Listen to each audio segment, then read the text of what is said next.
Good afternoon. Welcome to Gambling with an Edge. I'm Bob Dancer. And I'm Richard Munchkin. Our guest today is horse player and blackjack player, Don Johnson. Don Johnson, welcome to Gambling with an Edge. Thank you. You were last on our show in January 2012. The podcast of that episode continues to be one of the ones that is downloaded most frequently. At that time, we spoke of you taking some $15 million out of the casinos in Atlantic City thanks to lost rebates. What we didn't discuss, primarily because I didn't know about it at the time, was that these plays were made with the aid of some porn stars. Can you tell us how you use porn stars as an AP move? Well, I don't know that there were specifically porn stars in the at the Atlantic City play, but certainly in Vegas, unknown to me that they were actual porn stars until the pit bosses and the shift managers were coming over to get autographs from them. And wanting the girls to bend over when they signed their autographs? Yeah, they weren't bending over; they were leaning over the table. Yeah, I'll bet. Do you think they gained you a certain number of mistakes per hour just having those girls on the table with you? It's interesting you bring that up because that is exactly what you're looking for. The more mistakes you can make, that you can get the casino or the dealer side to make in any given session that you're sitting, those are all free bets. So whether it's a porn star, whether it's just good-looking girls, or whether it's a huge party that you're bringing to the table, any distraction helps aid in mistakes being made on the other side of the table. Did you request male dealers just because they would be more likely to be distracted by the... You know, that the female dealers were more distracted by these girls than the male dealers. Really? Which is, I think it was because it made them more uncomfortable. The guys might do more looking, but the female dealers were more distracted. That's interesting. Now, were you acting generally as a big player and having somebody else at the table assisting you?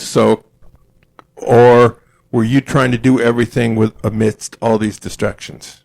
There were others at the table that lended a... assisted in some way? Yes. Okay, so you allowed... If they weren't sitting at the table, they were very close proximity to the table. So you allowed... Might have even had some sunglasses, baseball cap, and a camera. Oh, maybe. Okay. So you allowed yourself to get distracted, so obviously you couldn't have been counting cards or doing anything like that. So that was pretty good. All right. Now, did you make any attempt not to be distracted yourself, or did you just... Given the company that was at the table with me, I didn't really need to do much except play. Just be there and push money out and give signals or something. That was it. Wow. He's a man of iron will. All right. Good. All right. So the only time I was at a table where anything like that was happening, and I don't think it was, they were low bettors and not, but she was showing way too much.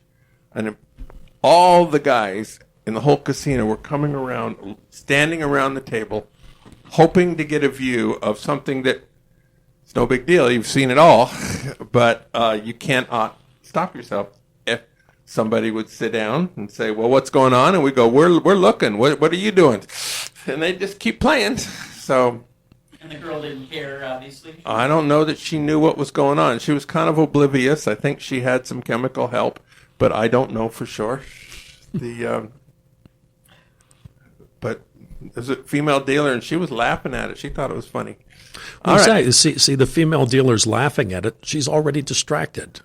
She's transfixed on watching the show and not necessarily paying attention to how she's dealing the cards.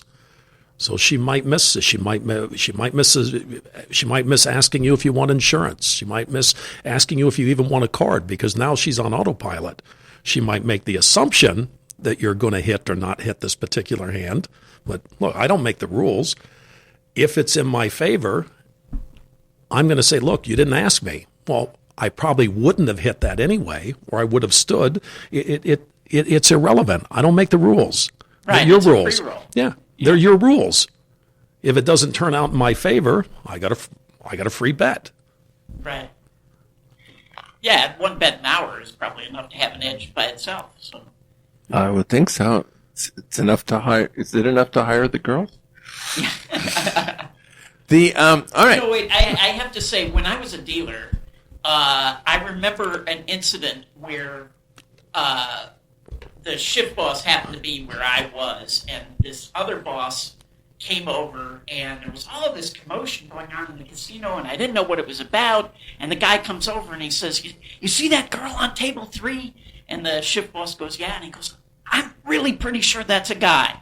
Right? And that's what all this discussion was about. And now people were scurrying around to tell one another. And I just remember I said to the shift boss, somebody should be robbing the cage right now with all the distraction that's going on with all you guys. All you care about is whether that's a guy in drag or not. It was fun. It's working in a casino is a lot of times a very boring job. So it's very easy for those guys to get distracted.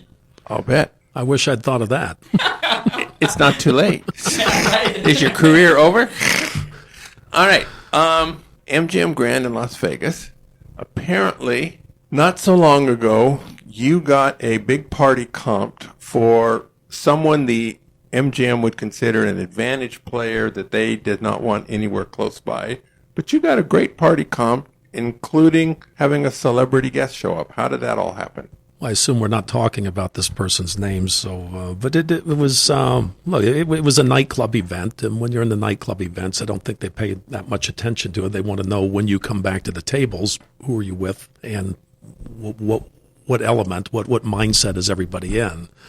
So when you go to the club, you got to make sure you can't fake the party. The party's got to be real. So that particular night, I think it was Bank Nightclub. We had I had Tone Loc come to perform for this very famous rapper. Yeah.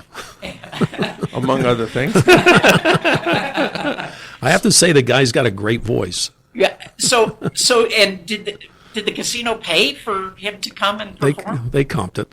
And it was a fun night. Yeah. I'll bet. And it was an even better night after the club. Mike Tyson. He former heavyweight boxing champion. Apparently he's a friend of yours. Do you have any interesting Mike Tyson stories? Well, you have to be careful when you talk about Mike Tyson. Look, he's still pretty tough. Well, I love Mike. Mike's a great guy. Now, how did you meet him? I met him out one night here in Vegas, probably about 8-9 years ago. Mike used to go out frequently, and obviously I used to go out frequently to different clubs. And I think at the time it was Pier Management Group had Pier Nightclub at Caesars, back when Caesars used to actually let me play there. And we used to go to Caesars frequently, and Mike was on one of the couches up there, and they asked, would you mind if Mike Tyson sat with you guys? I says, no, absolutely not. So, I met Mike, and Mike had come back to the villas on several occasions, and we started hanging out. He's actually a good guy. Mike liked to give fatherly advice to me. So having heard Mike Tyson's voice, that just seems like such a strange thing, Well, if he wanted to give fatherly advice to me, I would listen. I remember we were at the club one night, and Mike is I'm standing lower than he is. He's up on like the bench or something. We're standing on the back of the seating in the club, and Mike is like scratching the top of my head, and he's like, Don, you can't trust these people. Don't give them any money. I'm like thinking to myself, well, we wouldn't have this table if I don't spend any money at all. So how's this going to work out? And he goes, don't trust him. Don't trust him. Don't trust him. Well, he definitely went through an awful lot of money. I mean, to people who he shouldn't have trusted. So you know what? Mike wasn't all wrong. In fact, he was probably more right than he was wrong. He says there are a lot of people that are in, whether it's the club industry or the casino industry. Look, they're just trying to separate you from your bank account. So you should be careful. Yeah. Now, the whole industry seems to have tightened up over the last 4 years. Are there still places out there where you can get a game, or if it wasn't you, maybe you have kind of a too big a reputation now, but are those deals still out there to be had? There are still deals out there to be had, but not for someone like me. You're for me, I knew this a long time ago, and I told all the guys that we were on the road with that look, this is not a business. You're not building a business doing this. You can't build a business predicated on my gain has to be somebody else's demise and vice versa. Casino's gain has to be my demise. How are you going to build a business? You can't be partners. So where's the business opportunity? At some point, over a large enough sample size of transactions, they're just going to come to the conclusion, we don't even care what he's doing.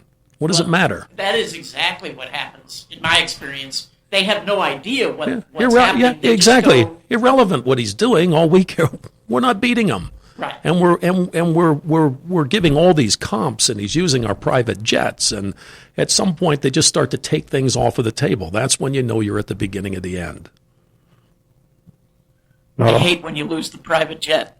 It's not a whole lot different in video poker.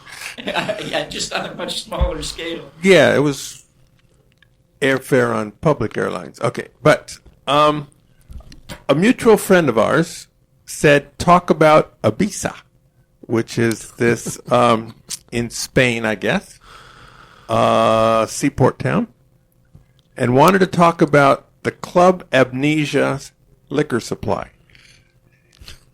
Now, I suspect you know which mutual friend we're talking about. Absolutely. Yeah, he was there. Well, they were both there. Oh, so you got it narrowed down to two now. We had a lot of fun that trip. We made it a mission to make sure that whatever they said that we couldn't do, we did. We changed the rules on that trip. Are we talking gambling now, or are we talking about in Club Amnesia? This is Club Amnesia, and every club in Ibiza, we hit them all. Amnesia, we opened every bottle of champagne that they had. I think it was either 9 or 10 in the morning after, or 11, whatever time it was. They finally came to us. They said, we don't have anything left. It's time to go home. You guys have opened everything. So this was not just the Dom Perignon and the Cristal, but everything? Everything they had left, we had already opened. Uh-huh. And those foam cannons, that was fun. The foam cannons. What are the foam cannons? Well, These are gun things, sort of? No, there's these giant, they look like jet engines, and they're blowing this foam. It's a giant foam party where you're blowing the foam into this huge pit. Like soap bubbles. Like soap bubbles. We were up on a balcony. We took over the balcony with a group of Lithuanian personnel, female, of course. Of course. Personnel are always female. So, in Ibiza, they are. It sounds like quite a party. All right. And apparently, is that at all related? Is that the same evening that you cleaned out Pasha's gift shop in Ibiza? Same trip. Same trip. They didn't want us spraying champagne in Pasha the first night that we were there. And the irony is, we went to the first night, the first night that we got into Ibiza, and there was no... They didn't want champagne spraying. We got into this tight area where they had looked like I call it where all the Americans were. The same people I saw a week and a half before in New York were all the same people that were there that night. I'm like, well, this isn't fun. We have to have our own section. So our second trip to Pasha, we took over the gift shop and gave away everything in the gift shop. We gave it away. Now, was the casino comping all this, or? No, this was after a trip to the Win. We can talk about the Win now because he doesn't let me play there anyway. So, okay, so let's talk about it. I had a good trip at the Win. We'll just put it that way, and I took the proceeds, part of the proceeds from that trip, and some cash, and took a G5. Because I missed my commercial flight because the game was so good. I didn't want to stop the game. So I missed the commercial flight to Ibiza and had to call the people that were traveling with me. One of them was one of the friends. And had to stop in Philadelphia and pick him up and then hop over the pond to Ibiza. Next morning, we're landing in Ibiza. I want your life, Don. It's, but you had to stop in Philadelphia. Yeah. Well, I had to stop in Philadelphia and then go find this friend because he was in a strip club down the street from the private terminal. Okay, so... The wings were really good there. Why were we going to Ibiza to start with? Was there... To celebrate the win at the Win, right? to celebrate the win at the win, but also I knew it was coming to the tail end of this. We called it a tour at the time. The tour was going to be ending. They were taking things off of the table, so I knew that this, we may as well just, if we're going to do this, let's go out in style. And why not Ibiza? Okay. I'd never been. Yeah. So okay. Do they have casinos there? They have one there, and we were stopped very quickly in Ibiza. Maybe I had 10 hands. Was ahead of them, I don't know, a couple €1,000, and the gauntlet came down. They wanted no part of it. They came over with some papers that they had printed off of the internet. With your picture on it? Well, his name at least. A lot of the European casinos, you have to show a passport just to get in, right? So, yes, yeah. They knew who I was. Maybe I lasted 15, 20 minutes, and they came and they said, no. No more hands. All right. One of the two good friends who went to Ibiza also said ask you about Paris Hilton and the Ultra Music Festival. Oh, I love Paris. Paris is a dear friend and a good person. I know there's a lot of stuff out there on the internet about her, but from my experience with her, I've known her for must be 10 years now. Comes from a good family, good person, and we had a lot of fun at the Ultra that year. The first night we went to Ultra, I had trouble getting there. We couldn't get because I was staying at the Hard Rock at the time, and we couldn't get the limos close enough to the gate that you're supposed to go in where they have the VIP section. So I said, you know what? There's a better way to get here. We're all going to go to downtown Miami. I'm going to get 2 yachts, and we're going to offload on the seawall. So we had to pay the fire department and police department to let us offload on this tiny dock. And then when we left, we wanted to beat everybody to the other side of town to get to the clubs that night. So we did the same thing and had the yachts onload us back onto the yachts. And that's why I picked up. Paris was already there at Ultra when we got there. So we all onloaded onto the yachts and then went back to go to the clubs that night. She thought that would be a fine way to leave the party. Well, either that or you're going to get stuck in traffic. So why get stuck in traffic when you have a seawall and a couple of yachts? Makes sense to me. Why, indeed. So we should talk a little bit about gambling. Okay. Let's talk about the Canadian, basically parlay cards, right? And this project went on for quite a few years, didn't it? It did. We enjoyed it for, I would say, several years, probably. Gosh, I'm not even sure how many years. Over 5 years now, and just recently ended because it's too tough to get down up there anymore. So basically, what is this? What was the play? The play in simplicity is you have a B, C, or a D market where they have a static line that they have to post, and you can take an A market, even just take the Vegas lines, and do a cross comparison and just say, okay, they've got the line wrong on this because they're so far off, and then you use some optimization programming to come up with the right parlay cards.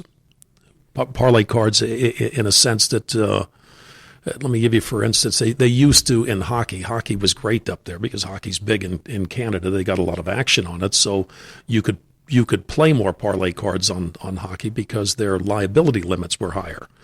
And they used to offer player matchups with their team winning, which gives you an additional edge in playing parlays. And then depending on what parlay several players on the same team and with the win. So if the players did they're probably going to win. Correct. And they would only offer like one, maybe two matchups usually the scoring players from opposing teams. And then how difficult was it to actually put in these cards? Well, Did you go in with a stack of 200 cards and say, I want to bet all these? Or? No, that became problematic, and there was a strategy in getting that down. And once you got enough outlets, I'll call them, lined up so that you could get the parlays down. Because somebody before, I'm not going to mention the guy's name, but somebody before us had already done this and made several $1 million beating the parlay card system in Canada, and did really, really well with it. And that's where I learned about it from. And then I started working with others on doing our own system up there. And you had to set up a network of people so that you could go around to different outlets and get enough combinations down. And then you had to spread out the combinations, which means you had to do some programming. Where do they take these cards? Are they in casinos or some of like the casinos, and most of them are just convenience stores. Like our average 7-Eleven up there, they would offer these parlay cards because they were run by the lottery commissions. Oh. Now we had a guy on our show a couple of times who had come up with a way to scratch off lottery tickets. Mohan. Yeah, Mohan Srivastava. Or something. And if that's too tough, you can call him Mo Srivastava.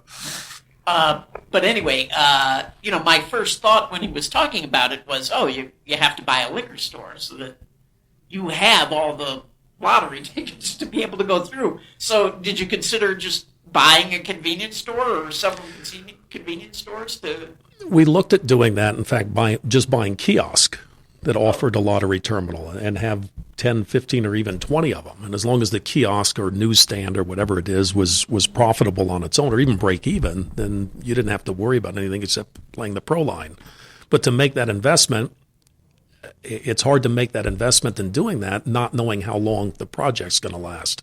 If I knew it was going to last 5, 6, 7, 8, 9, 10 years, yeah, you make the investment initially and then you just ride it out. Right. Yeah. Yeah, but even doing that, it became difficult because as soon as you increase the store's presence to the lotto group enough that they could see there's too many winning tickets coming from this one store, they're just going to put pressure on them. Yeah. Have you, when you're gambling, have you ever been overpaid at a casino cage that you can talk about? Hasn't everybody been overpaid at some point? Yeah, it always happens at the table, but apparently there's particularly good overpayment stories that you may have. Let me just say that, how do I put this without, yes and no. Because in my opinion, you're never overpaid by a casino. You're always underpaid. Now sound like Max. And you're right, because everybody's been overpaid, both at the table and at the cage. But let me ask you this: what's the most you've ever been overpaid? I'm not saying that I was ever overpaid or anybody that I know was overpaid. But look, that's their job to police that end of it, not mine. Right. I'm only abiding by their rules. Yeah. Okay. You don't have to give us a number. How about a number of figures? 5 figures, 6 figures? Half of 6 figures would, if it existed, would probably be an accurate number. Yeah. So that is either 3 figures or it's 50,000. One of the two. I'm not sure what he's saying. My interesting experience with it, when I was just beginning, I had I was playing blackjack with match play chips, not match play pips. There was a Mr. Chu from San Francisco. For Chinese players, you would come in and pay non-negotiable chips. Yeah, pay $900 and get $950 or something, or $1,000. And so I had a Chinese girlfriend at the time, and so we would do this regularly. And so one casino, they gave her the chips, but didn't take the vouchers. So she still had the voucher, and she had the chips. And we had been up all night, and so we needed to take a nap before we went and played. And an hour later, security is banging on the door because they want the voucher. So my girlfriend's strategy was to pull the covers over her head. But we said, "What do you want?" And they go, "We want the voucher." So we go, "Okay, here it is." And we continue to play at that casino a lot, but. Yeah, which you probably would have lost if you didn't give them the voucher. Don't know where, if they could place it to us. We were brand new in the casino industry at that time. Didn't know how likely it is they could identify where this came from. At that time, I did not know that it would have come out of the cashier's personal pocket, which might be true. I'm not sure. That would have been a showstopper, but I remember one time I was playing in Reno at Fitzgerald's, and I bought in for $2,000, and the dealer counted out 2 stacks of black and handed me $4,000. And like you, I mean, it's not my job to do her job, but I remember sitting there thinking, well, if they ask for it, I'm just going to give it back, obviously, but I'm not going to just leave. I'm just going to sit here and play the way I would have played normally, and if they come and say, hey, we made a mistake, I'll say, okay, fine, and just give it back. But they never did, so, So you never did? So I never did. As Don says, it's not my job to police their... Well, it's not. You're not there to train their personnel. Yeah, Otherwise, they should be paying you a consulting fee.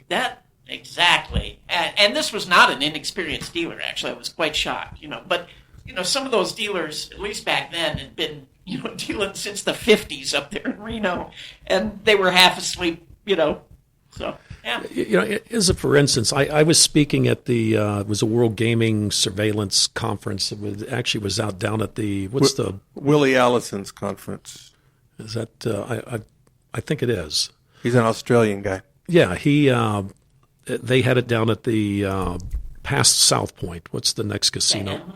The M. Yes, that's where the conference was, and I was speaking at that. Was one of their keynote speakers, and after I was done speaking, they did a Q&A, and one of the surveillance personnel from one of the casinos he said, so your strategy is to intimidate people.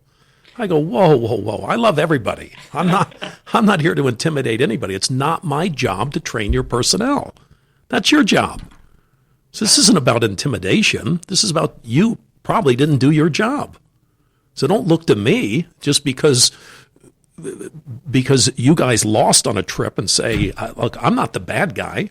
You're just incompetent. I'm sure that went over well. But that's the truth. It is the truth. Yeah. It is the truth. It's not your job, not my job, not Bob's job. It's not our job to train their personnel. Yep. Thinking of the Phil Ivey Baccarat case, they ended up doing a great job of training those personnel. Yeah. All right. Phil's a clever guy. Very clever. Yeah. He seems like it. Yeah. And actually, I think he was absolutely brilliant at setting up his reputation so that he could go in and win millions of dollars.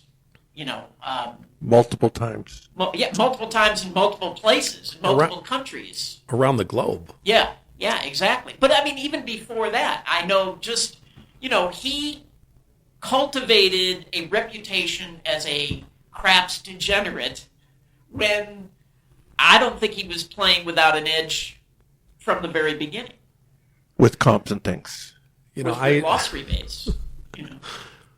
I think it's been enough years I can talk about this. It's a short Phil Ivey story. So I know Phil. Phil's a great guy, really is. If you're Phil's, I'd love to get him on the show.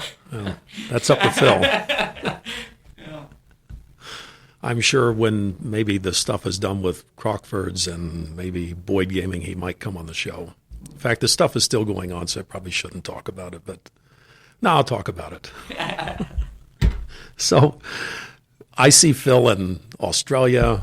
I see Phil in London. Where I'm traveling around the world. We're doing our horse racing thing with one of the guys that I work with. And so I see him back in London. We're out one night. And Phil and I, we both have matching, they're not matching. We're supposed to have one-off Audemars Piguet watches. And they are one-offs. Mine was rose gold, or is rose gold. Phil's is platinum. So we're drinking one night. We decide to switch watches.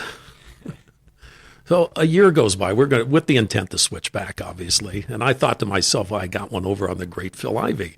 Then I went and checked the markets. Well, actually, rose gold at that point was worth more than the platinum. I'm like, damn, I still didn't get him. He still got me. So fast forward, I don't know about the edge sorting thing that's going on. I have no idea what Phil was doing. I heard that he was beating them up playing baccarat, or beating the guy. I didn't even know that it was baccarat, except I see him playing baccarat, and I see him at the Borgata in Atlantic City, and I happened to be playing there at blackjack, and I was ahead a little bit at the time, and like in six figures. And I heard that Phil was there, and he says, "Oh, we'll just switch watches back." And I go, and he's in the private room in the back, and I stop in the doorway, and I'm like, what is going on here? I see him sitting with... Happened to be with a female partner. Yes. But I knew when I looked, I said, something's up, because I know, Phil's an attractive guy. He's, and not that the female partner that was there playing with him was, she's attractive, but not Phil's type. That was my tell. I go, there's no way. There's a romantic connection between these two. That's not why I was thinking something else, but anyway, you know what I'm saying. And I said, I went and sat down to Phil's left, and I'm watching it. He's playing plaques. I hadn't even seen plaques in Atlantic City, even at the level I played there. Now, blacks are normally plaques. Yeah. With a P. Plaques. Yeah, I've never seen plaques except that day. These are 100,000. What are plaques? 100,000. 100,000. And they're, rectangles. They're Okay. big. Yeah, they're not like chips. So I sit down next to Phil, and he's like, now's not a good time. I'm like, oh, quite contraire, my good friend. Yeah, I can see. So if he probably bet, wouldn't want you betting while he was playing. so if he bet banker, you bet banker, and if he bet player, you bet player. So that sounds like a pretty simple strategy to me. That was my tell. So did you stay or did you? Oh, I played. Are you Oh, kidding? you did? Oh, okay. I don't know. It depends on how good of friends you are, I guess. No, Phil was gracious about it. We didn't play that long, but he did play for a bit longer, and both of us, during the period of time I was there, did well. But the Borgata didn't sue you to get your money back. They just sued him.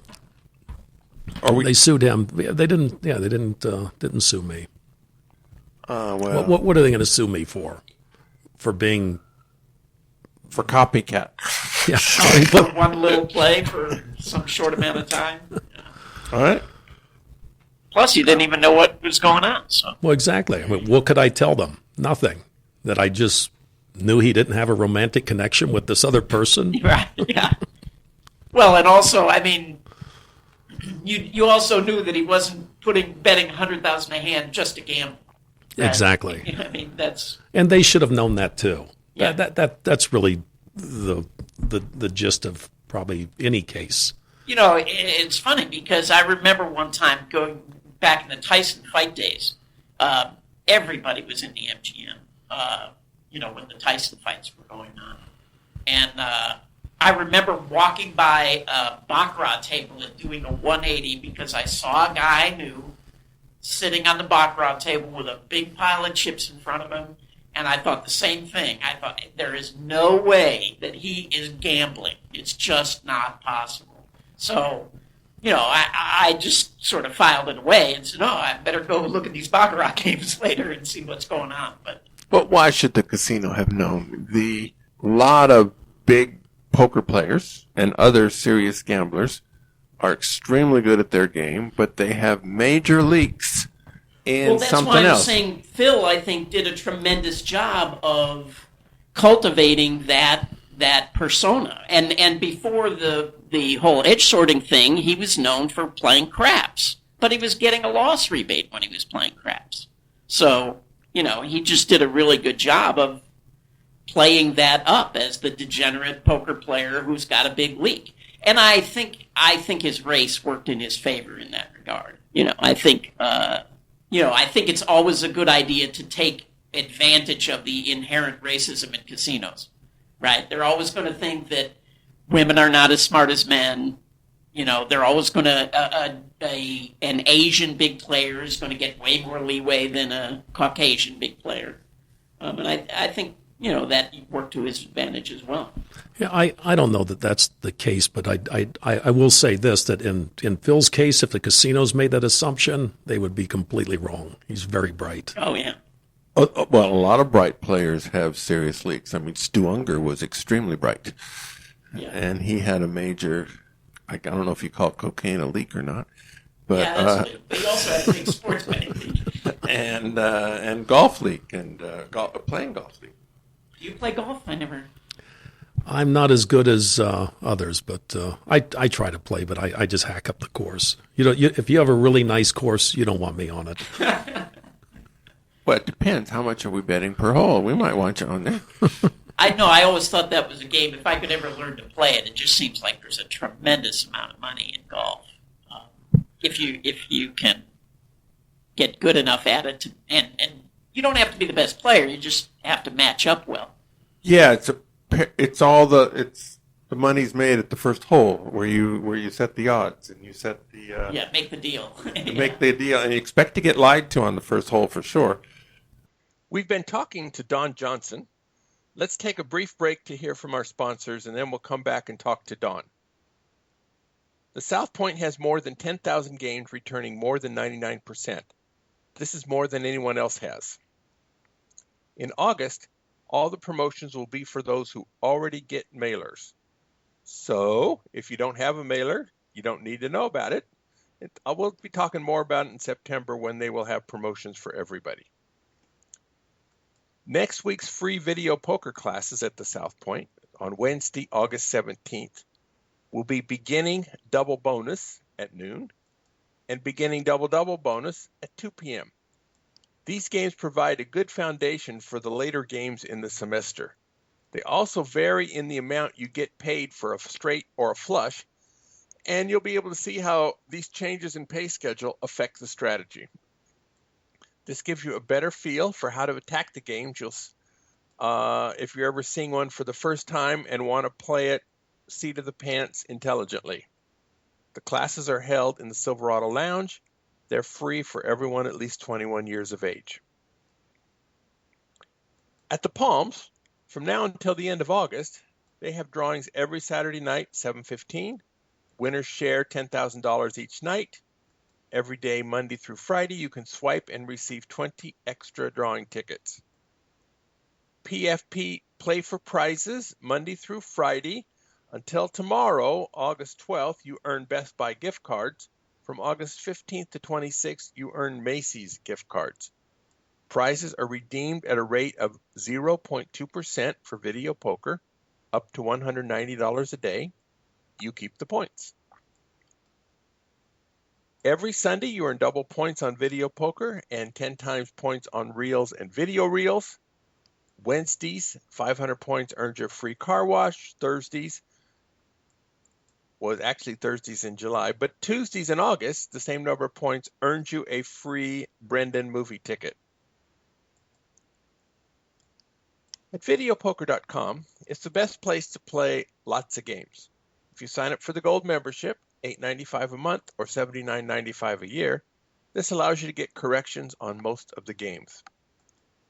Rather than talking about the game of the week, I want to give a shout out to somebody. Mike Fields is the vice president at videopoker.com, and he's been on our show a couple times. He has a son named Connor Fields, whom I've met. What's special is that Connor Fields is on the Olympic BMX bike racing team and will compete in Rio next week.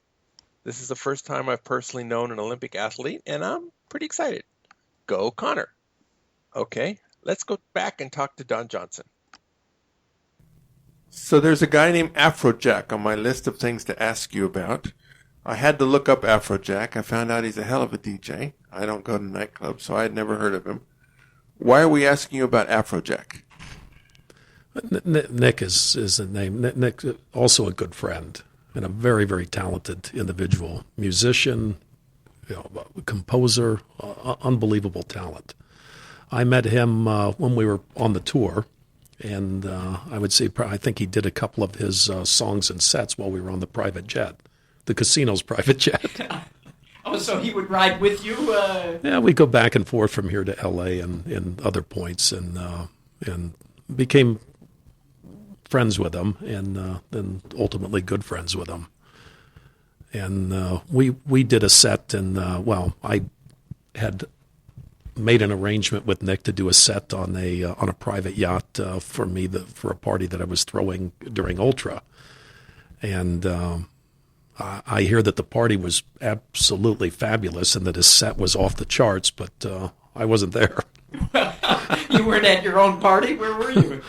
I was still at the casino that we were taking advantage of at the time, trying to make sure that the game didn't get burned before I went to the actual party. Uh-huh. So, man has his priorities in order, clearly. All right, for whatever reason, we're going to switch to gambling now. In horse racing, on last time you were on, you mentioned that you have worked on state racing commissions in several different states and have owned tracks or been CEO of tracks and various types of horse racing management, ownership, regulation. For some reason now you're on the player side. So how did you happen to switch? That seems a big switch to me. I was born into the horse racing industry, so it was a natural for me to stay with it because I had an interest in it, and went from working in the racing industry. Started out as a jockey, believe it or not. I had heard that, but you're not that small. I'm 6'1". I weighed 108. Wow. And saw a dietitian doctor 3 times a week you wanted to make sure you're not malnutritioned and was healthy enough to continue competing at that level.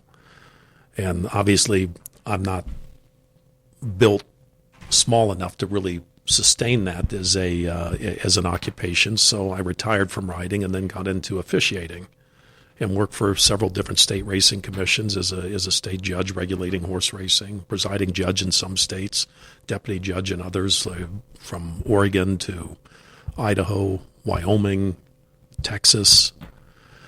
And I was doing that to try and build a resume because I was born into a family. We didn't have a lot of wherewithal growing up, so college was not an option for me because I didn't have the wherewithal to pay for it, and so I just went into the working class field.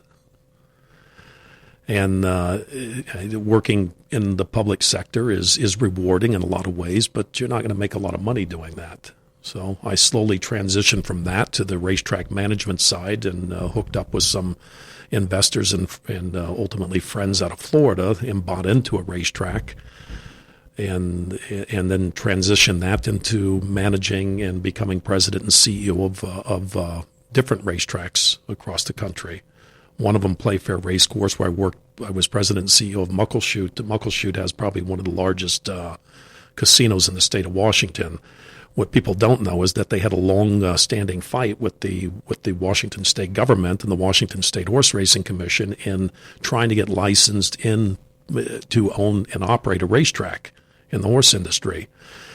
Long story short, as well, Muckleshoot now is in the horse racing industry and does own the land, and they are the largest operator of horse racing in the state of Washington. A lot of that started some 10, 15 years ago when they were trying to take over Playfair Racecourse and were turned down multiple times, including while I was their president and CEO. So the tribe won that fight long term, and I transitioned out of racetrack management and racetrack ownership. I also managed Philadelphia Park in Philadelphia, Pennsylvania. Is that now the Parks Casino? Yes. While I was managing Philadelphia Park, I had noticed that there were a small segment of players that came to the track that seemed to make money doing it. My original perception of these players is that they all lose, but it's not true. They don't all lose.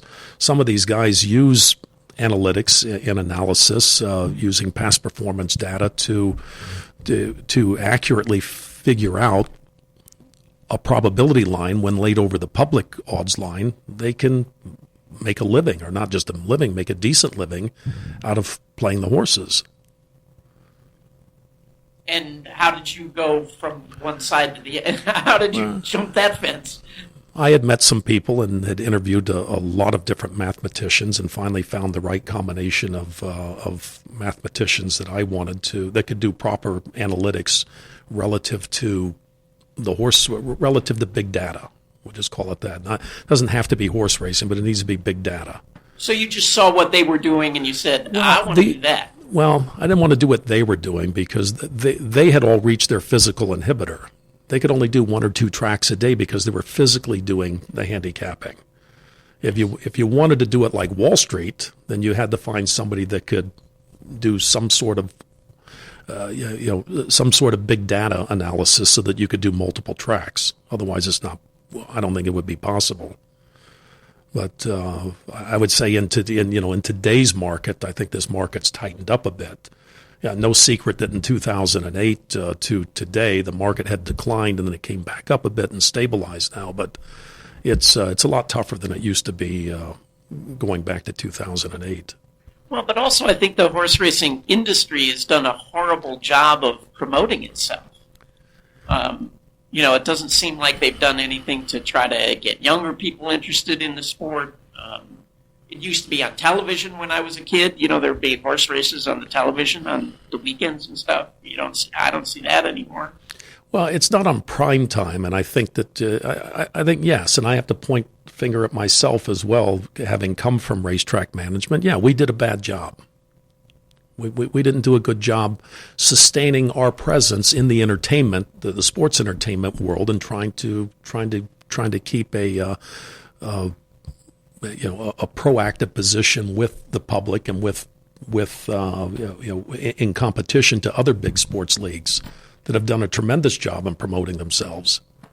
You mentioned that Muckleshoot was trying to get into the business. I just was reading today that in Nebraska there is an Indian tribe that is trying to, I guess, get a track, and it's going on the ballot in November. And the line that I read today was, one of the horse racing, anti this ballot measure was saying, as soon as the tribe gets a racetrack and the first slot machine goes in there, what this is really about is spreading casinos in Nebraska as opposed to the tribe wanting to promote horse racing or whatever. So, I don't know. It's just, it looks like it's the same fight that was going on in Washington years ago is now about to happen in Nebraska. Well, I have my own views on this, having worked with Muckleshoot tribe and a number of other tribes in Washington State, and having ridden as a jockey for several tribal members from Warm Springs Indian tribe, and I would disagree. I don't think a tribe's motivation is necessarily just to spread gaming. I know in Muckleshoot's case, there really is a solid. Do you really think that they needed to buy that racetrack to have gaming? They already had a casino license. There really is as an indigenous tribe, they have a special interest in horse racing because of the connection between tribal history and horses and Mother Nature, and doing things that are more cohesive with agriculture and with the environment around them than just somebody coming into a commercial entrepreneur coming in to just buy a racetrack just to get slot machines. He does sound like a president of a racing commission for the tribe, doesn't he? Now, you say horse racing has changed since 2008. For players who wish to win, how is winning today different than winning 8 years ago? Or how is going about it different? The market's tighter, and there's going to be more people doing the same thing with the same type of handicapping because, look, technology's getting better. Technology improves. There's going to be more people getting into the same space that we're currently in, and you're going to have to expect it. But they're going to have to find a way to define an edge in a market that's already been that other players are already in there trading in, just like the stock market. The stock market, it's an exact paradigm. You want to find an edge, you have to be more clever than the guys that are currently there in that space. Do you think it's still possible for because people are always trying to get out of blackjack or whatever and transition into sports betting or poker or something. They're always looking to get into. Well, it's the same question. Can you beat the sports wagering market? It's the same thing. How good are your analytics going to be? How good are you at manufacturing, collecting new data? Is it possible? Of course it's possible, and you're going to see more and more people try and do it. How many are going to be successful? I have no clue. I think it's really tough. I mean, when people ask me about sports betting, first of all, the guys who are at home with their notebooks and pencils trying to do it by hand, I think it. If they can squeeze anything out, I do have a friend who's a sports bettor that is still doing it by hand. Let me give you, for instance, because we've already discussed this, and this is, they call them computer-assisted wagering players. The acronym was changed several years ago, and these are guys that are. The definition encompasses a group of people that are using computers to assist them in the way that they do their handicapping. The other side of it is regulatory, how they get into the pool, the hubs, the interfaces, that side of it. But getting back to that's something that technology determines what they can do. It's not something that's regular. You can't regulate somebody sitting at home in the way they handicap. If somebody wants to sit in a director's room at a track and do their handicapping there and their files, they want to do it physically, that's up to them. They're going to choose that path. The CAW player that is using database information and using his own form of handicapping and using computers to assist him in the way he does his handicapping is not going to have the same information that a guy that's sitting at the track.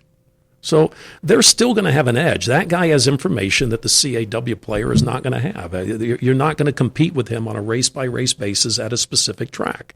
I see. So there are still guys who can go to the track and actually be winning players. They have information that there's no way that a CAW player can get that information because they're there every day and they choose 2 or 3 tracks or 1 or 2 or 3 or 4 tracks even, and they specialize in just those tracks in that region or that circuit. They know the players, not the players as in a player. I mean, like the jockeys, horsemen, trainers. They know the circuit. They know the surfaces better than what a CAW player is going to know the surfaces. They're going to have access to data that they're personally collecting and have been collecting for a number of years that the CAW player can't get. I see. Just watching a horse walk up to the gate can give them some information. Absolutely. They're going to do, I don't know what they're looking at, but they're looking at the horses, whether it's confirmation notes, using an extreme. Maybe the horse isn't warming up well. So it's the other guys can't, the CAW guy can't see that. So it's like the guy who specializes in college basketball that happens to live in Indiana and can, go to specific schools and watch every game. And he's going to have a much, much better line or information on players that are up and coming than somebody that's just trying to use pure analytics. I got you. If he's good at using that information. Well, then it comes down to what's his skill set, what's his talent level. I don't know what his talent. If he's good enough at it, he's going to beat the market, and he's going to beat those specific markets more than the average CAW player. Are there any books that you would recommend to somebody who wanted to get into horse racing? Unless I write one, I'm not going to recommend anybody. There's a lot of books out there. I mean, there's Byers on speed and. But are they? I'm saying, are there any? Like people ask me, well, I want to get into blackjack. What book should I read? There are always some books that I recommend. I mean, there's some old stuff. Like Dr. Z has some stuff out there. Some of it might be outdated today, but. Andy Byers stuff is still relevant today, but you have to be careful. You're looking at Andy Byers stuff. Are you just using his speed number? If you're going to incorporate it in with your own handicapping, are you do you know what he used to make up his number? Unless you know specifically, or the Ragusan numbers, unless you know specifically what they used to make up that speed number, are you causing overfitting when you lay it over your own handicapping? I think you're probably better off just, if you're going to do it, just come up with your own method and technique. Or just use the buyer number. And get eaten up by the house edge. Yeah. Well, And it is a big house edge. 20% or somewhere in that range, or higher or lower, depending. All right, virtual horse racing. Is that beatable, in your opinion? I don't know what they put into the programming, so I'm not sure. I'm not sure. Is there a randomized generator in there that determines the ultimate, or the outcome of the horse that's actually winning in those? I've heard of two different types that they have. One type I've heard is just a random number generator that just comes up with an outcome. And if it truly is random, no, it's not beatable. Of course not. Not if it's really random. The other type apparently are real horse races that happened in the past. And they supposedly give you some data on the horses, although I'm sure they changed the names and all that stuff. And back 35 years ago, they had this machine that would play videotapes of horse races. It was like a slot machine, but it would play horse races, and you could bet on them. And, I don't know if it was true or not, but the story at the time was that there were some of these old horse players who could look at the tapes and know what track it was, or, that supposedly some people were beating these machines. But well, if they only have 1,000 races, and you keep playing it, you can recognize each of the 1,000. Well, it depends on what's in the data set. If you could determine what tracks are in the data set, you could probably build an app that could determine if they Nowadays, gave you, today, just with your smartphone, and just sit there and take a snapshot of it. Okay, what track is it? You could narrow it enough to probably gain an edge over. They're instant racing machines, and they're just showing past performance races, or historical racing, instant racing. You could probably gain an edge if you hired some programmers. But how much money are you going to make? Yeah. Again, now that's more like a slot machine. You're not playing. Well, I guess in some states you are playing against a pool of other players. So I don't know enough about it to really, but it seems to me that you probably could gain an edge and beat it. Do you think there'll be more of this? Do you think this is the future? Or do you think it's like a fad that'll come and go? I don't know if it's a fad that's going to come and go. I think the instant racing is going to be here for a while, but having taken that advanced step in doing instant racing, the next generation is just randomized slot machines. Right? Aren't you just taking machines and augmenting purses with other forms of gaming? And if you've done that, the natural transgression is you're going to ultimately wind up with slot machines. Now, they've opened a bet fair in New Jersey, and they have betting on the horse racing in New Jersey but it's like peer-to-peer. It's betting exchange. Right. It's like Europe or Australia. But is that catching on at all, or do you think there's any future in that kind of thing? Or? Yeah, well, I think there's a future in any type of additional marketing or market that you can create for racing. But right now, as I understand, they lack liquidity, so they have to figure out a way. How are you going to get enough liquidity in your market to make it attractive enough for players to start playing it? Yeah, if you can only take people from New Jersey, there's not many people there. Yeah, and you're going to need, there's some regulatory issues in crossing state lines with it, because how do you define parimutuel wagering? If I had to put my regulatory hat back on again, this is my own opinion. It's not a legal opinion. It's just, I don't think you can cross state lines with it. You would have to have the exact same statute in each of the states, and then you would have to have a compact between the two states, so that's not a violation of the federal code. Mm. That might take some doing. I think it may even take a statute change. But that's for the lawyers to argue that. What New Jersey needs is they need liquidity. And to get liquidity, you need an educational process. I don't know if it catches on or if it doesn't catch on. Obviously now the pools are quite small and there's not enough in there to really attract any of the big players to trade in it. Last year's blackjack ball, you brought a very large bottle of champagne. Now, clearly that was last year, so you have to do better next year. Have you planned what you're going to do next year yet, and can you tell us? Not going to reveal that yet. We are working on some stuff to do something very clever for this year. That's cool. And, last year we did the 15 liter of Luc Belair Rosé, or was it the Brut? It was a rosé. Rosé, 15 liter rosé, and a beautiful bottle when they were done with the design of it. I was quite pissed that I'm no longer allowed to compete because now that you can win something cool like that, yeah. Do you have a straw that long? I mean, that was a big bottle. Oh, I wouldn't drink it. I would just like to have that sitting in my, living room or something. You could still have it sitting there after you drank it. Yeah, I guess. The bottle doesn't. I'm not really a champagne drinker. So. But you have friends that might help. Might be willing to help you. You need a lot of friends with 15 liters. 15 liters, yeah. He has a lot of friends. All right, we've been talking to Don Johnson. Very entertaining evening. Thank you very much, Don. It's been a pleasure having you back on the show. Thank you. Richard, how can people get in touch with us? First of all, I'd like to say we welcome your comments. You can send them to us at gamblingwithanedge@gmail.com or at facebook.com/gamblingwithanedge, or you can tweet them at me at RWM21. We really appreciate comments over at gamblingwithanedge.com. You can put your comments right there under the show, and often Bob or I or both will respond.